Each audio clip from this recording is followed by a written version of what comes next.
नागपूरमध्ये आहे तर ते ऑफिस नागपूरमध्ये आहे. आणि विचारू शकता की बाबा ठीक आहे मला जॉईन करायचं. आता ते रजिस्ट्रेशन वगैरे करणं ते चालूच राहतं. जसं की मनीषा मॅडमने सांगितलं एकच दिवस फक्त मम्माने स्वतःचा वेळ स्वतःच्या करिअरसाठी न देता तो ह्यांच्यासाठी दिलेला असतो. बरोबर.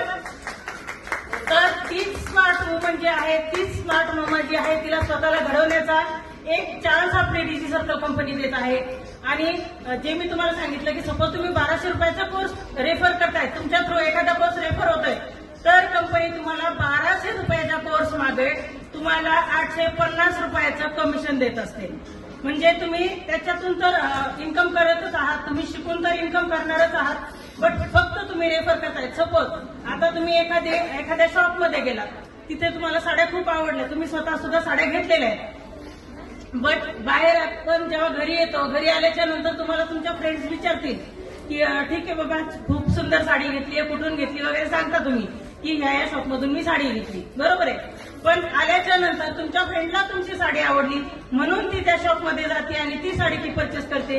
पण तो दुकानदार दुसऱ्या वेळेस जरी गेला तर हाय हॅलो करेल, मॅडम या, त्यांना चहा द्या, बट ह्याच्यानंतर तो म्हणणार नाही की तुम्हाला आता तुम्ही 1000 रुपये साडी घेतली होती ना, ठीक आहे हे तुम्हाला 800 रुपये आणि तुम्हाला आता तुम्ही 800 रुपयाची साडी तुम्ही फ्री घेऊ शकता.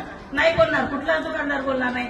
बट कंपनीने काय केलेलं आहे आपल्याला की जर तुम्ही 1200 रुपयाचा कोर्स त्यांचा गरजू लोकांपर्यंत पोहोचवायचा आहे, खूप लोक गरजू आहेत ज्यांना घरात बसून काहीतरी इन्कम करायचंय, त्यांच्यापर्यंत आपण जर आपला कोर्स पोहोचवला तर कंपनी काय करते आपल्याला त्याचं 70 ते 80% म्हणजे 1200 रुपयाचा जर कोर्स तुम्ही रेफर करताय, पॅकेज रेफर करताय तर त्याचं